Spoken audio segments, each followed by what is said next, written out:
One of the biggest frustrations I have when it comes to talking about ideas that I have for the promotion of radical left ideas is the fact that very often people will disagree with me, and when they do disagree with me, rather than explaining why, they'll just accuse me of not having read any theory. Now, I do often say I have read no theory. In reality, I've read some, and as of last night, I've read quite a bit more. The reason I read this theory is because I was interested in the perspective of the original leftist theorists on the subject of participating in bourgeois electoralism in the process of radicalizing the voting bloc. Now, generally speaking, when I talk about electoralism with online leftists, their response is dismissive at best and outright antagonistic at worst.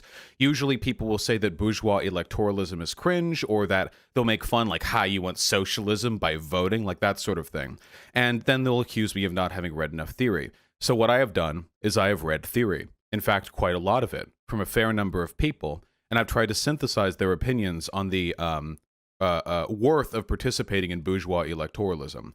The reason I did this is not because I believe the only good ideas can come from these people. The reason I did this is because I have grown increasingly frustrated with the perspectives and dismissal of people who claim to have read theory but are very clearly unfamiliar with the general perspective that these theorists had on bourgeois electoralism and participation in those systems. So I'm going to be talking about this with the knowledge that I will never convince any of the people who disagree with me, but if anything else, I would like to perhaps enchant all of you with an interest in theory more broadly, because I actually had a lot of fun reading through these essays and these segments of larger books, and in doing so, I felt I gained a greater understanding of the things that I advocate for. Theory should not be gatekept behind the most insufferable demographics of our political bloc. So with that being said, I will now continue. First of all, I want to establish one thing very clearly. Barring revolutionary action and the desire to establish socialism, Biden is an objectively superior candidate to Trump. I consider anyone who disagrees with this to be an idiot, or somebody who has consumed so much Jimmy Dore that their brain is just a puddle of YouTube video recommendations. The idea that these candidates are comparable in a non-revolutionary sense is ridiculous. In every conceivable respect, from healthcare reform to LGBT rights to the platforming and support for white supremacists, to the open attacks on democracy, the unfilled government appointments, the Supreme Court justice appointments, obstructionism, the COVID-19 response, the federal crackdown on protesters, and most importantly, climate change, Biden is objectively superior to Trump in all of these respects. I do not believe that Biden will do everything he claims he will with regards to his platform, but he is significantly more likely to do all of these things than Trump is in every respective sense. So, if a person is to then argue that we should either not vote or to vote for Trump, they are arguing not, assuming they're reasonable, not on whether or not Biden is a better candidate than Trump, but which candidate presents the greater opportunity for revolutionary radicalization. The first thing I would like to dismiss is the idea of refraining from voting on principle. I think that people who claim they do this or that on principle are usually doing so because they're uncomfortable with the consequences of their action. But you don't need to take it from me, take it from Vladimir Lenin. The following is an excerpt from an essay written by Sylvia Pankhurst, recollecting a discussion she had with Vladimir Lenin during her attendance at the Second Congress of the Communist Internationale. The passages in dispute dealt with the British Communist parties and declared that they should affiliate with the British Labour Party and make use of parliamentary action. Lenin evidently does not regard either of these questions as fundamental. Indeed, he considers that they are not question of principles at all, but of tactics, which may be employed advantageously in some phases of the changing situation and discarded with advantage in others. Lenin advocated for participation in bourgeois electoralism so long as he believed it was effective for his movement, not as a matter of principle, and I share his belief in this respect. Noam Chomsky, though I know nobody who's going to be disagreeing with me on this matter cares about Noam Chomsky's opinion, said precisely the same thing in a following address that he wrote in 2016. Another point of disagreement is not factual but involves the ethical or moral principle addressed in 1, sometimes referred to as the politics of moral witness.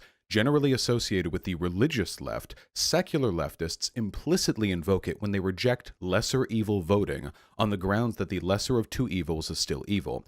Leaving aside the obvious rejoinder that this is exactly the point of lesser evil voting, i.e. to do less evil, what needs to be challenged is the assumption that voting should be seen as a form of individual self-expression, rather than as an act to be judged on its likely consequences, specifically those outlined in 4. The basic moral principle at stake is simple. Not only must we take responsibility for our actions, but the consequences of our actions for others are a far more important consideration than feeling good about ourselves. So whether you're listening to Chomsky or Lenin, their position on this is very clear. Participation in voting is not a matter of principle, it is a matter of tactics. And I would like to remind you people that from the perspective of Lenin, Bernie Sanders would have been a reformist counter-revolutionary. Bernie Sanders is to the right of the British Labour Party at the time that Lenin wrote on them. And Lenin still dismissed the British Labour Party as a bourgeois reformist movement. So if you were willing to vote for Bernie, but not willing to vote for Biden, you must recognize that according to Lenin, both of these would have been considered lesser evil voting. So with the matter of principle dismissed, we must then consider whether or not a victory for Biden provides American socialists a superior vantage point from which to advance the aims of socialism. And it should be noted, even if the revolutionary potential of a Biden presidency was exactly equal to that of a Trump presidency, at this point, the moral person must still vote Biden. If they are equal in terms of revolutionary capacity, but Biden is superior in other respects, as we have demonstrated in the first premise of this argument, then it is still moral, by the logic of even Lenin, to vote for Biden. So the argument then is voting for Biden an advancement of the revolutionary interest? The first thing I would like to do in investigating this question is to dismiss the mythology that online leftists push that the participation in bourgeois electoralism is in some way a treachery to communism. This is what Lenin described as infantile left communism, people who are principally opposed to the idea of the participation in bourgeois electoralism. But you don't just need to hear it from Lenin, how about we hear it from Engels? For us, absenteeism from elections is impossible. We seek the abolition of classes. What is the means of achieving it? The political domination of the proletariat. Revolution is the supreme act of politics. Whoever wants it must also want the means, political action, which prepares for it, which gives the workers the education for revolution, and without which the workers will always be duped. So Engels argued that mobilizing through bourgeois electoralism was a mechanism by which the proletariat could be educated on the circumstances of the class consciousness. That is not the only thing Engels wrote on this subject. And if universal suffrage had offered no other advantage than that it allowed us to count our numbers every 3 years, in America 4, that by the regularity established, unexpectedly rapid rise in our vote, it increased in equal measure the workers' certainty of victory and the dismay of their opponents, and so became our best means of propaganda, that it accurately informed us of our own strength and that of all other opposing parties, and thereby provided us with a measure of proportion second to none for our actions, safeguarding us from untimely timidity as much as from untimely foolhardiness. If that had been the only advantage we gained from the suffrage, it would have still been more than enough, but it did more than this by far. In election propaganda, it provided us with a means, second to none, of getting in touch with the mass of the people where they still stand aloof from us, of forcing all parties to defend their views and actions against our attacks. Does that remind you at all of what the Justice Squad, the Justice Dems, and what Bernie Sanders have done to the rest of the Democrats? And further, it provided our representatives in the Reichstag with a platform from which they could speak to their opponents in Parliament and to the masses outside with quite a different authority and freedom than in the press or at meetings. Justice Squad, I know, how liberal.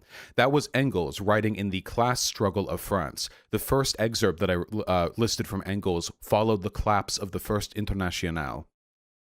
There's one more segment that I would like to read here, which is a part of the Theses on Communist Parties and Parliamentarism, which was, again, they probably don't care about this person, in part a product of Trotsky.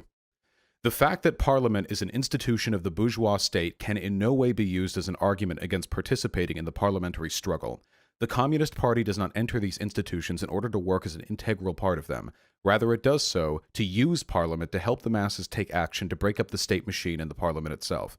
So the consensus from leftist theorists seems pretty fucking clear. As far as I can see, the idea of using bourgeois electoralism as a mechanism for testing our strength, delivering our arguments to our opponents and forcing them to answer them in full view of the state, and C, delivering propaganda through mechanisms otherwise unattainable through media.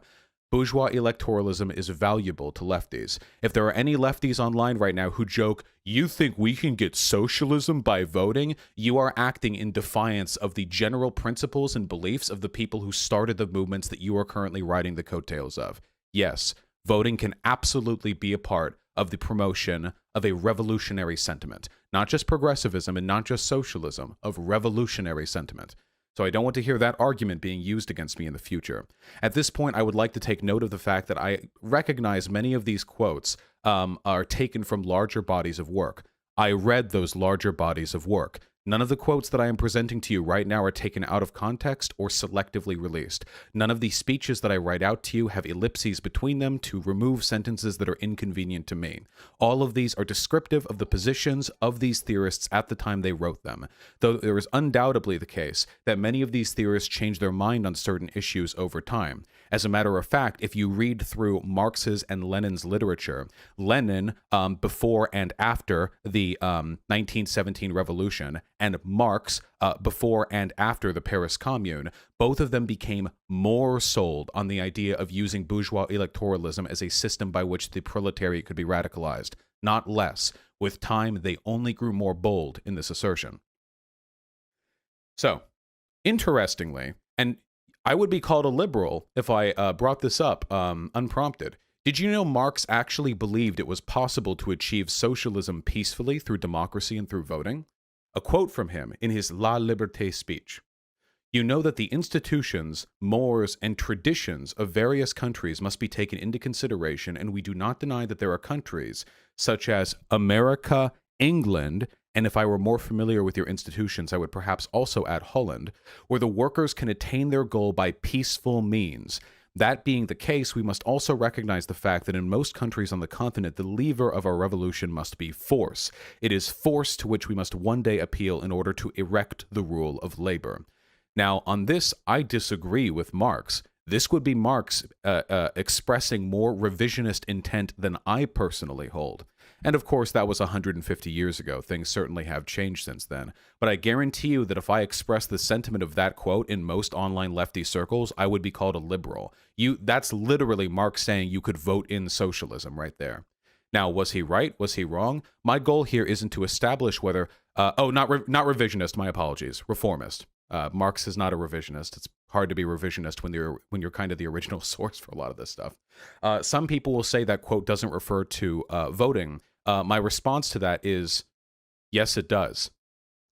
This quote came immediately after the expulsion of Bakunin from the state because he, of course, Bakunin didn't want a transitionary state. He wanted an immediate dispersal of the state, as was his priority.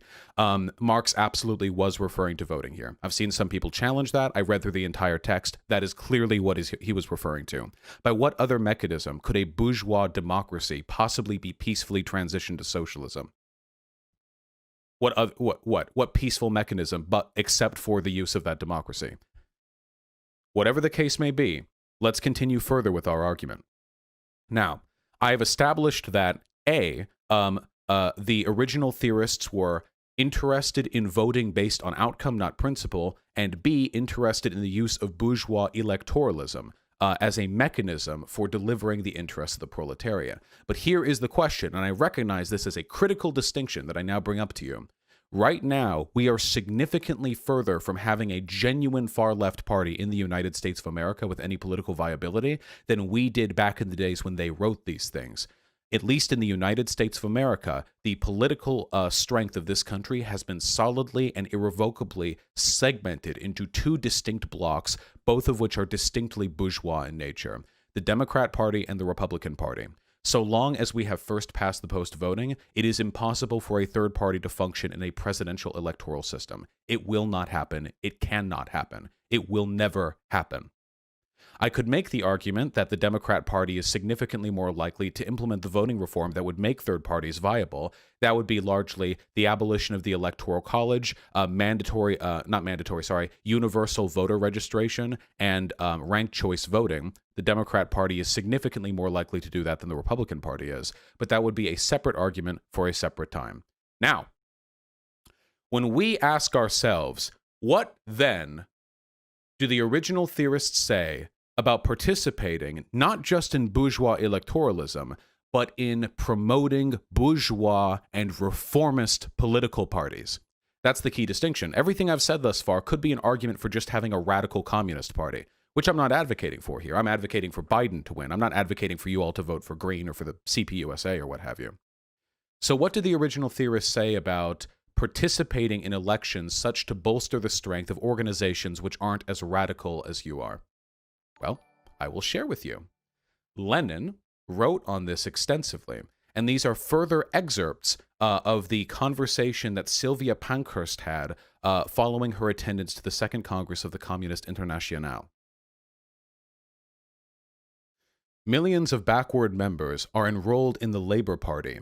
Therefore, communists should be present to do propaganda amongst them, provided communist freedom of action and propaganda is not thereby limited. When afterwards in the Kremlin I argued with Lenin privately that the disadvantages of affiliation outweighed those of disaffiliation, he dismissed the subject as unimportant, saying the Labour Party would probably refuse to accept the Communist Party's affiliation, and in that case, the decision could be altered next year.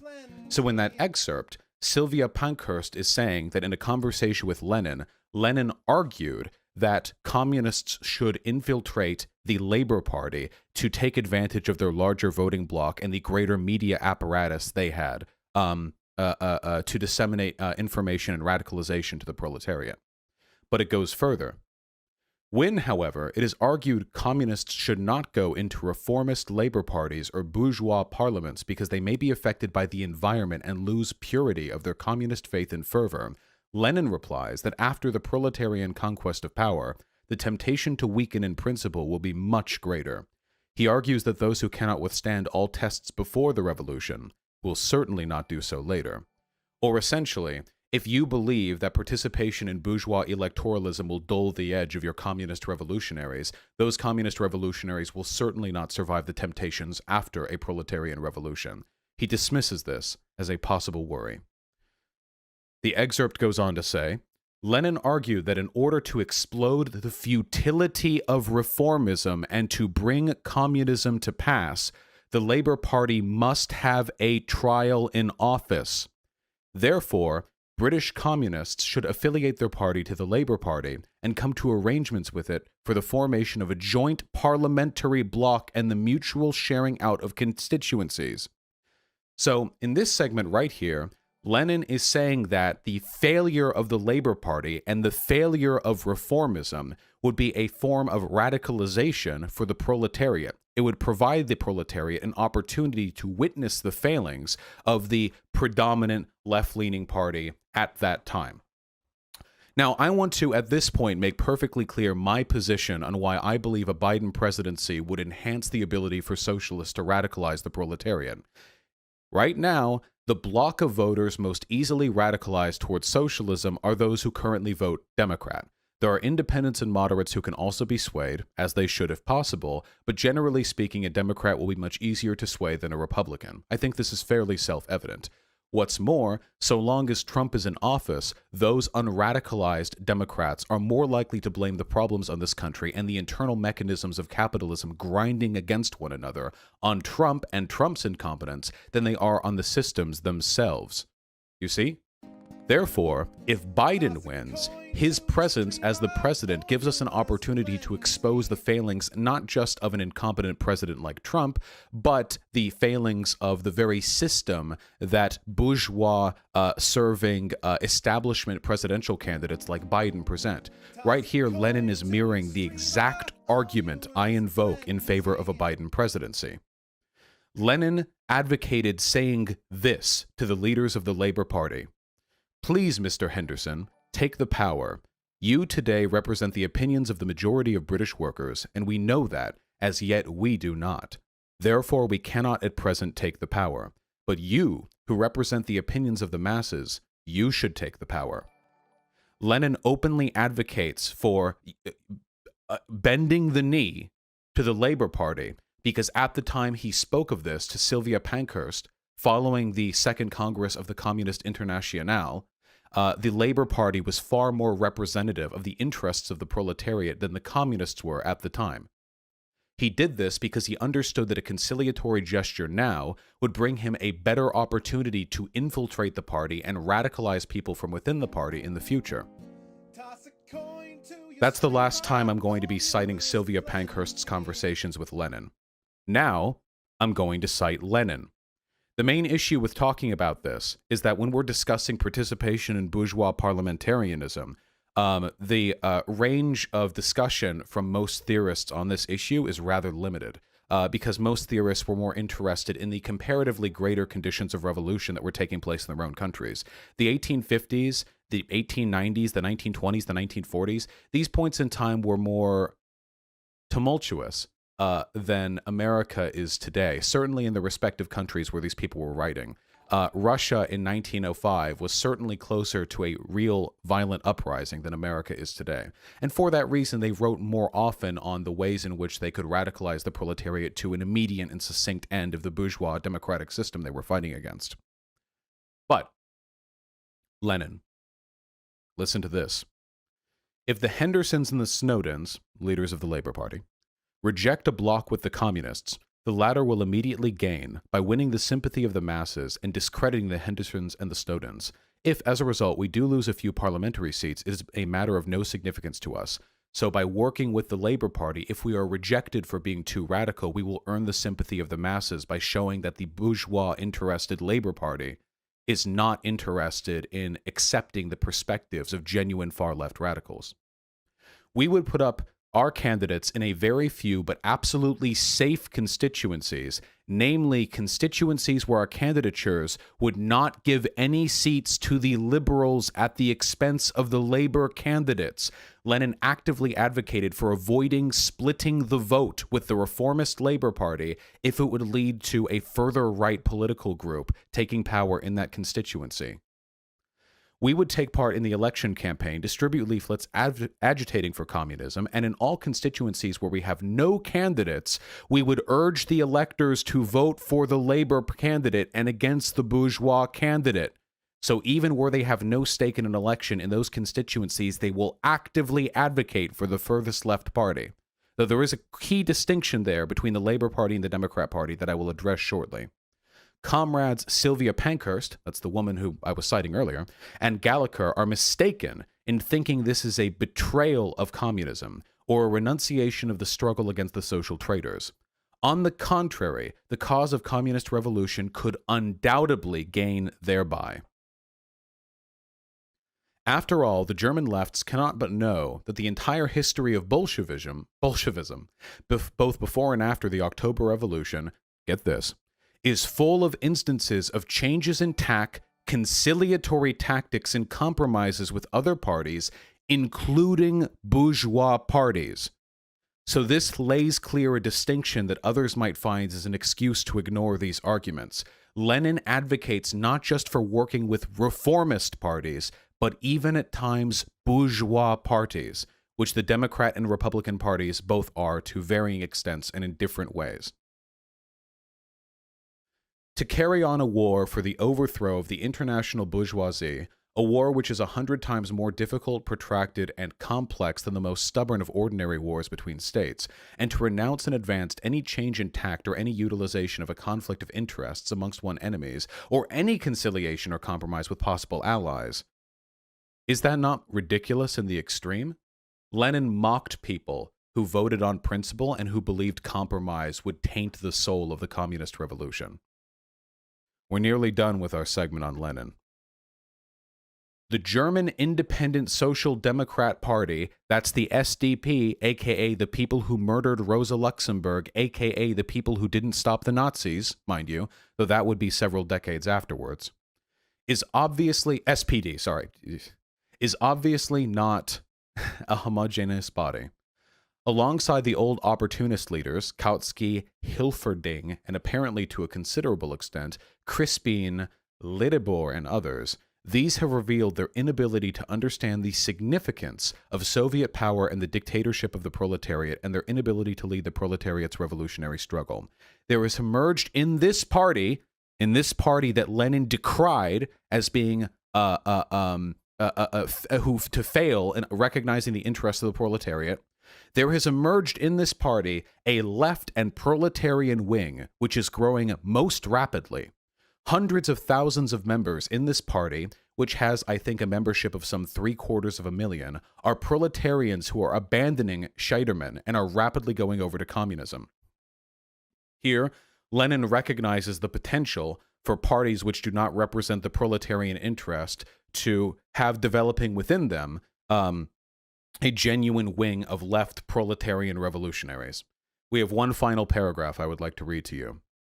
The errors of the left communists are particularly dangerous at present because certain revolutionaries are not displaying a sufficiently thoughtful, sufficiently attentive, sufficiently intelligent, and sufficiently shrewd attitude towards each of these conditions. That describes how I feel about a lot of the lefties I argue with. If we are the party of the revolutionary class and not merely a revolutionary group, if we want the masses to follow us, and unless we achieve that, we stand the risk of being mere windbags, we must first help Henderson or Snowden to beat Lloyd George and Churchill, or rather, compel the former to beat the latter, because the former are afraid of their victory. Remember how I say the Democrats are afraid of victory and we have to push them to victory anyway? He was literally saying that a century before I said it. Second, we must help the majority of the working class to be convinced by their own experience that we are right, i.e., that the Hendersons and Snowdens are absolutely good for nothing, that they are petty bourgeois and treacherous by nature, and that their bankruptcy is inevitable.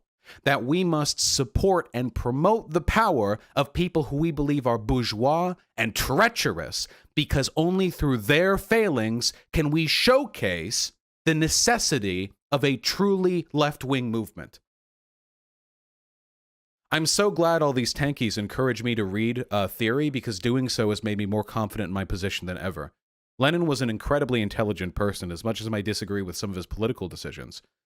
That was all of Lenin from an essay he wrote called No Compromise, in which he was specifically arguing against people who were too obstinate to participate in bourgeois electoralism to the benefit of the proletarian movement.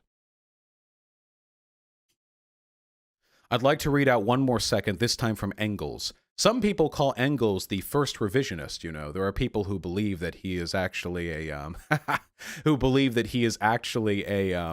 a traitor to the revolutionary sentiment, and that he moved right after the death of Marx. I'm not entirely sure how valid those claims are. I think anyone who calls Engels too far right probably has their perspective a little bit misaligned, but I would like to read this out loud as food for thought. In England, France, and Belgium, where the bourgeoisie rules, keep in mind this was like 140 years ago, the communists still have a common interest with the various democratic parties, an interest which is all the greater the more closely the socialistic measures they champion approach the aims of the communists. That is, the more clearly and definitely they represent the interests of the proletariat and the more they depend on the proletariat for support. In England, for example, the working class Chartists are infinitely closer to the communists than the democratic petty bourgeoisie or the so-called radicals. The Chartists were a workers' labor movement. In America, where a democratic constitution has already been established, the communists must make the common cause with the party which will turn this constitution against the bourgeoisie and use it in the interests of the proletariat. That is, with the agrarian national reformers. And this is what I want to focus on right now. Wait, you conflated the Independent Social Democrat Party, the USPD, with the SPD. The USPD split from the SPD and was the precursor to the KPD.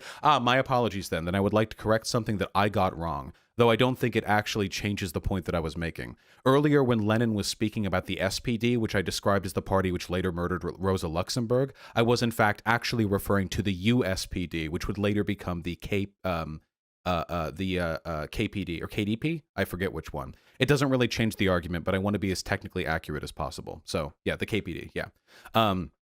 So there is a difference in that respect, though it doesn't change the fact that from the perspective of Lenin, these were still movements which did not accurately or reasonably reflect the proletarian interest. Now, what I want to focus on from this segment with Engels right here, and I did all learn this in like a binge of reading for like 8 hours last night, so I apologize if I mix a few things up. But the point yet remains. Now, what Engels is referring to here with the national reformers, he is actually referring to what was essentially a group of labor unions back at the time. The national reformers, hold on, America National Reformers.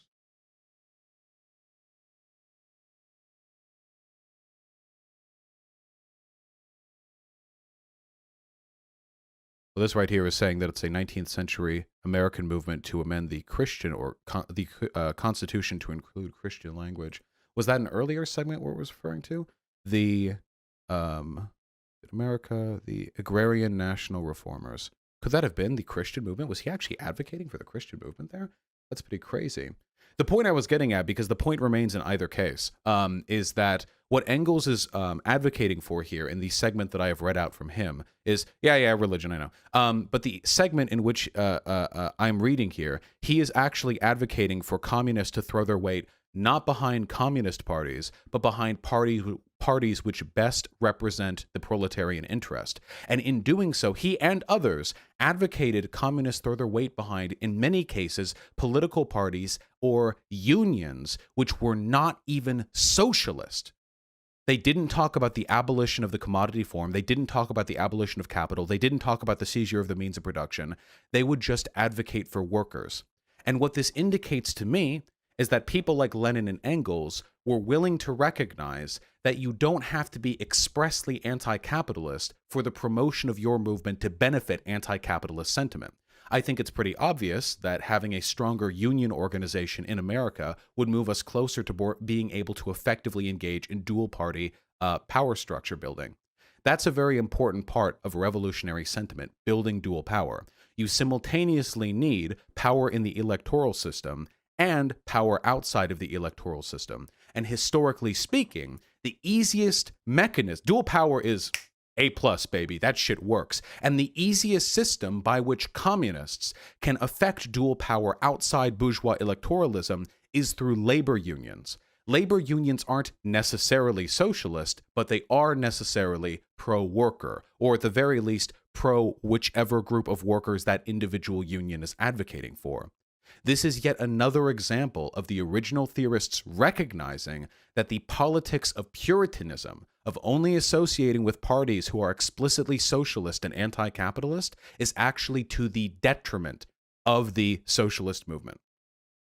Now, at this point, I would like to talk a little bit about the American Democrat Party, because there is a key criticism that I hear ringing in my ears right now, presumably from Malders that are in YouTube chat right now, who are angry and very what's the term, impotently enraged at the fact that I have actually read the theory that you haven't, and have now arrived at conclusions that you are uncomfortable with. I'm sorry. Maybe you shouldn't have asked me to read theory, because I wanted to play video games last night, but here I am, and now I know more. Now, the Democrat Party. Now, we already know that Lenin and Engels have both advocated for cooperation and deal-making with bourgeois parties, with parties that are not even reformist, because they're not even socialist. They're not even anti-capitalist. They're just pro-worker, or just to the left of whatever other party this is. Now, right now, America is a two-party country. I'm not going to delude anyone here into believing that third parties are presently viable. We have the Democrat and the Republican Party. The Democrat Party and the Republican Party are, I want to be perfectly clear, very closely aligned when it comes to bourgeois, when it comes to their representation of bourgeois interests. The extent to which the Republican and Democrat Party meaningfully differ when it comes to the representation of worker rights is just not that significant. And right now, we must recognize something that every Marxist should be completely aware of. And if you load another emote chain, I'm going to be nuking that one, because you motherfuckers need to pay attention. If you are a Marxist, you must recognize that the conditions for revolution are contingent upon the material conditions of the society in which you live. Marx died before the 20th century. Lenin died shortly into the 20th century. These people could not have fathomed the world we live in today. and the sophisticated mechanisms by which the bourgeois have cemented their hold on power. Marx underestimated the tenacity of capitalism. In this respect, he was wrong. Capitalism ended up being able to survive its internal contradictions far more than he thought it could. Here are some key ways in which modern American society would have been unfathomable to the old theorists, and this is very important to consider. Highly complex systems of interlocking global trade that can't be understood by any individual, and probably even a group of individuals. Much of it is done through computers. Sophisticated corporate media and ideology. Complete corporate control of the dispersal and promotion of media. A surveillance state. The complacency of the proletariat. Not that many socialists in America these days, not compared to a century ago. Transition to a service economy. This changes the relationship between the bourgeois and the proletariat. Resilience of modern capitalism, which Marx underestimated. The fact that old-form revolutions are now essentially impossible. Back in Marx's day, a revolution could literally be you get a bunch of farmers together and you get them real mad and then you go storm the Capitol with guns. This is obviously not a realistic mechanism by which revolutionary sentiment can take place these days. So the way in which we now commit to revolutionary sentiment is very, very, very difficult and much more information-driven than it used to be. There is now universal suffrage, which was not really a thing back in Marx's day. Here in America, everyone can vote, except for felons. And it's harder to vote if you're poor. And you're socially disincentivized from voting in a wide variety of ways. And the media kind of drives you into a state of complacency where you don't really feel inclined to vote because there's no meaningful difference between the Republican and Democrat Party, at least it seems. But still, that's universal suffrage, kind of better than what Marx had at his day, a little bit. We have little to no union representation. We are at a historically low level of union representation in this country. We have a narrative of class collaborationism right now. Right now, Elon Musk has, 36 million people who follow him on Twitter? Right now in America, we don't hate our billionaires. We love them. Oh, we all soy face as we praise them. Oh, you're so smart. You're so smart. I wish I could have been Elon. I wish I could have been Jeff Bezos. I wish I could have been Bill Gates. Temporarily embarrassed millionaires. Again, not as much of a thing 100 years ago. I guarantee you, go into the slums, the Gilded Age, somewhere in a factory, in the tenements, they stack 9 families into one room, one bedroom. You ask them, hey, how do you feel about factory owners? I guarantee you the responses you're going to get on average would be very, very different from the ones you're going to get on average today. The narrative of class collaborationism, an essential precursor to fascism, is deeply intertwined with the modern American narrative. We have rampant patriotism, which has only ramped up over the past 150 years. And finally, we have an unbreakable two-party system, which means that the promotion of third parties is, how many people were radicalized by the Green Party as compared to one presidential run by Bernie Sanders? Honestly, third parties, psh. We don't have a parliamentary system either, which means we can't form coalition governments. Our mechanism for forming political power is much more corporate and media controlled than other comparable countries.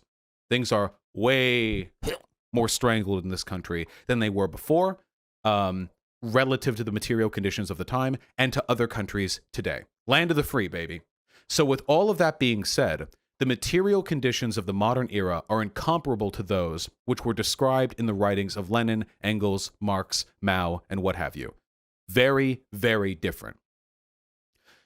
So now I ask you, when Lenin advocated for the collaboration, for the deal-making, for the promotion of the British Labour Party, is that applicable to the modern Democrat Party? Well, in some ways, it's not. Back in the time when Lenin was promoting the British Labour Party, the British Labour Party hadn't actually won a proper full-on election yet. They hadn't actually taken the presidency, and they were largely governed by a treatise that they had written, I believe, in 1906, which was significantly more radical than they would come to be in the following years after they actually gained some electoral power. The presidency, prime ministerial. Thank you. Not president. Yes, president, prime minister. Jesus. What do you think? They had a president back in UK back in then? I'm American, okay? I'm trying my best. Anyway, back then, the British Labour Party was actively anti-capitalist. Actively. You can actually read it in their original treatise. I don't have it in front of me right now, but one of the segments is literally just the abolition of private ownership of capital. So Lenin was advocating there to work with the British Labour Party, which was a reformist socialist political party. Is that the same as the Democrats? Well, no. The Democrats aren't socialist. The Green Party isn't socialist either. The only socialist parties in this country are like the Communist Party of the USA, just tiny, tiny, irrelevant, it's very, very, like, not politically viable political parties. And I think that Lenin would have despaired at the state of the American electoral system. I think that right now we have woven ourselves into a knot in this country, which puts us in a far more difficult position than the positions found by the theorists of the past. I genuinely believe that. With the increased sophistication of the surveillance state, of corporate media, the dissemination of ideology, and the placation of the proletariat, I think we're farther from revolution, at least through traditional means, now than we were at any reasonable point in the past. Perhaps save that, I don't know, the 80s.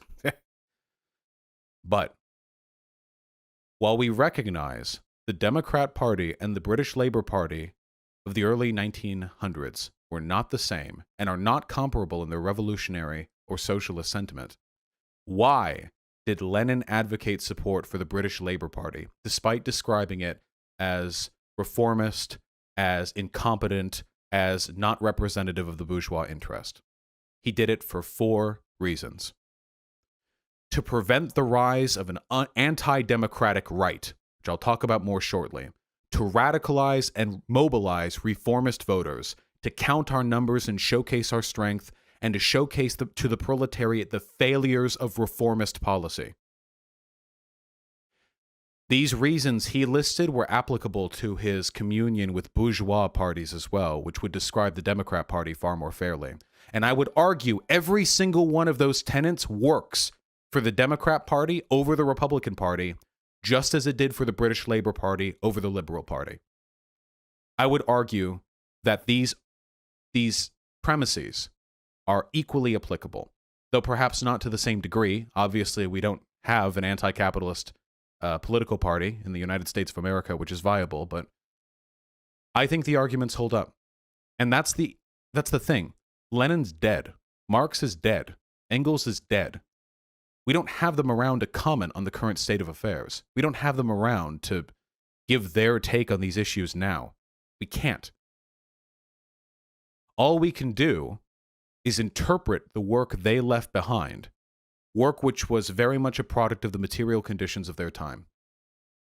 And I think, and I am confident in this, that my interpretation of their writings supports my argument in many, many ways.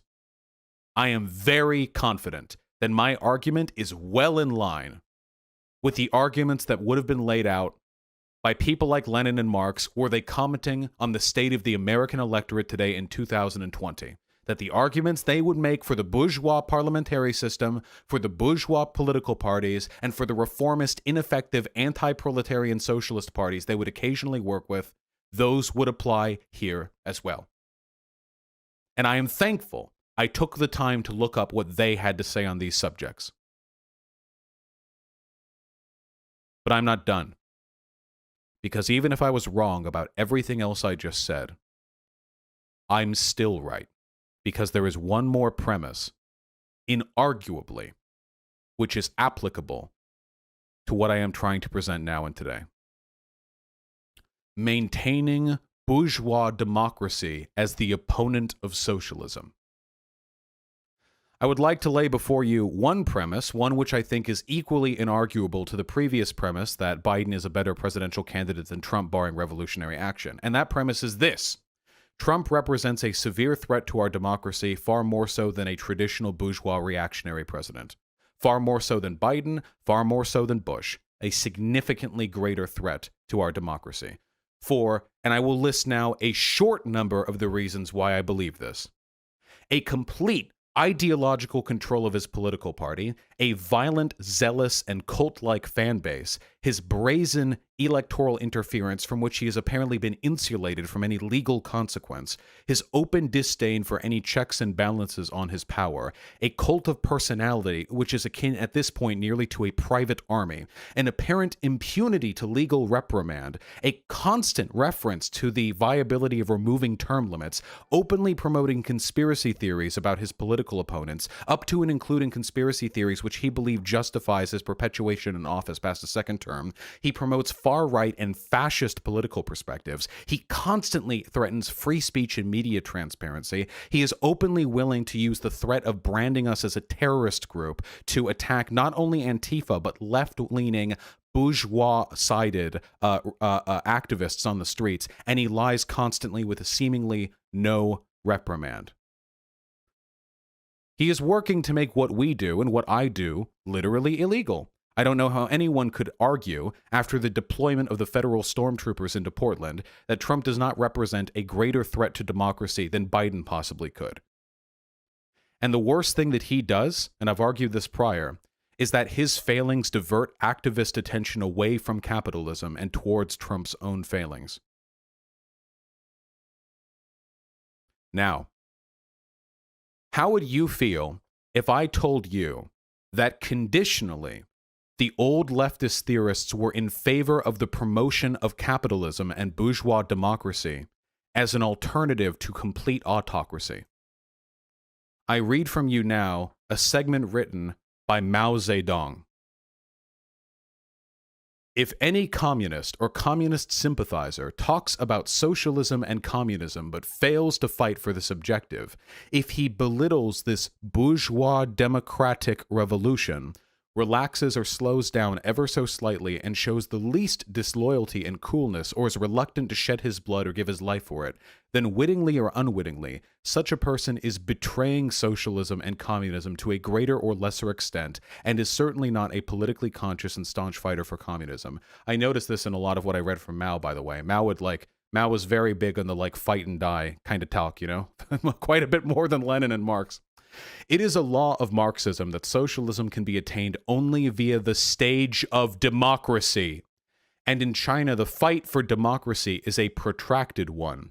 It would be a sheer illusion to try to build a socialist society on the ruins of the colonial, semi-colonial, and semi-feudal order without a united new democratic state, without the development of a state sector of the new democratic economy, of the private capitalist and cooperative sectors, and of national, scientific, and mass culture, i.e. a new democratic mass culture, and without the liberation and the development of the individuality of hundreds of millions of people.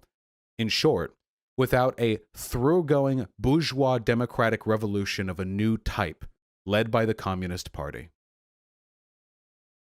Some people fail to understand why, so far from fearing capitalism, communists should advocate its development in certain given conditions. Our answer is simple. The substitution of a certain degree of capitalist development for the oppression of foreign imperialism and domestic feudalism is not only an advance, but an unavoidable progress. It benefits the proletariat as well as the bourgeoisie, and the former perhaps more. It is not domestic capitalism, but foreign imperialism and domestic feudalism which are superfluous in China today. Now Mao Zedong was in this argument suggesting that the promotion of a bourgeois democracy was superior to the promotion of foreign imperialism and domestic feudalism because it is against the bourgeois democracy and against capitalism that the socialist battle is meant to be fought. This is essential to early Marx reading. Marx believed that the material circumstances of a society's development would move from feudalism to capitalism to socialism. And one of the characteristics of capitalism, which he believed was a necessary item of offense for socialists, was bourgeois democracy. Why?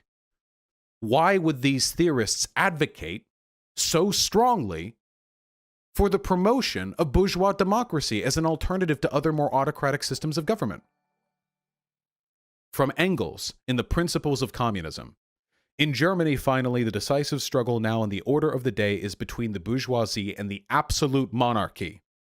Since the communists cannot enter upon the decisive struggle between themselves and the bourgeoisie until the bourgeoisie is in power, it follows that it is in the interest of the communists to help the bourgeoisie to power as soon as possible, in order the sooner to be able to overthrow it.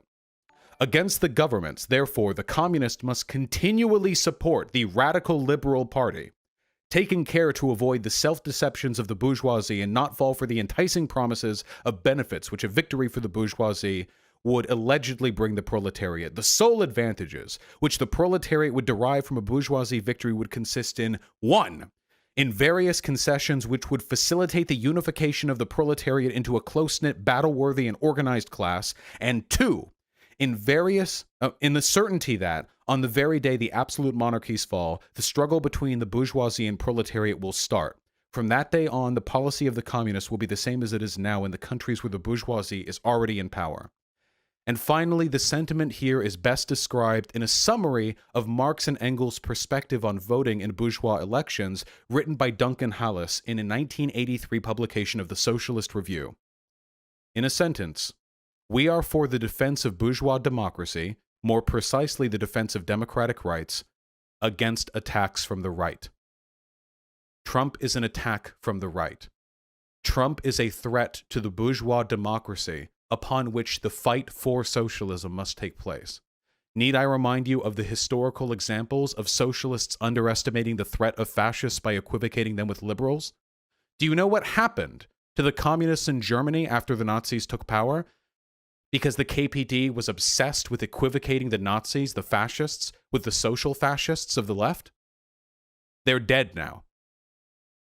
The revolution got fucked by the Social Democrats, but then they were slaughtered by the Nazis. Socialism will not win a war against a fascist government. That is not our battle. We can't win that. We have never won that. When fascists are in order, we don't radicalize the proletariat against them. We get black-bagged in the night. We lose that fight 10 out of 10 times because they have the power and they use it, and we do not have the power, and such we have none to use. It is deliberately through the mechanisms of bourgeois democracy that the socialist battle is meant to take place. And Trump is a threat to the bourgeois democracy. Trump represents a far greater step to fascism. I hear lefties argue with this all the time. If you sincerely believe that Trump is no closer to fascism than Biden, you are delusional. You are unfamiliar with what fascism is. Fascism is not just extra capitalism. Fascism is a collection of social and cultural tendencies which manifest in anti-democratic, anti-egalitarian political policies. And it is happening. It is currently happening. Every day we creep closer. I don't think there will be any leftist activism after another 4 years of Trump. I don't need to use conjecture to argue that. I can point to history. Don't make the same mistakes as the communists of the past who believed themselves capable of fighting against every political antagonist, who believed in equivocacy between the weakling bourgeois democracies and the fascist governments which take hold of them in times of crisis. In summary, after having extensively perused the writings of the original theorists on the subjects of electoralism, participation in bourgeois electoralism, the support for reformist and bourgeois political parties when it serves the tactical interests of the left, and the necessity for leftists to carry their fight against bourgeois democracy and not against fascism, I have come to the definitive conclusion that the original perspective of the theorists who have been used as a weapon against me for my entire career align concretely with my perspective on this issue. And while I know for a fact this isn't going to change the mind of any of the motherfuckers who said otherwise, that I was a rad lib for doing this or for believing that, because you people never read the fucking theory anyway. You were just finding ways to justify your apathy. I would hope, if nothing else, this would encourage you people, the good, proper socialists who actually give a shit about the ideas you're putting out there, to read some theory. Because you know what? And it ended up being a lot more fucking fun than I thought it would be. Do not listen to the people who implicitly disgrace the intelligence of theorists by equivocating their own dumb fuck ideas with those written a century and a half ago in texts that have been lauded by revolutionaries since. Tankies are not Marxists. Tankies are not Leninists. Tankies are people who benefit from your ignorance of the writings of both of these people. So there you go. As far as I'm concerned, this argument is concrete. I've perused what they have had to say. I have even looked at meta-analyses of what they had to say. Tankies will still say I'm misrepresenting them. Tankies will still say that I am misquoting them. Tankies will still say that by participating in bourgeois political parties, Lenin actually meant someone slightly to the left of Biden. And they can die mad about it, okay?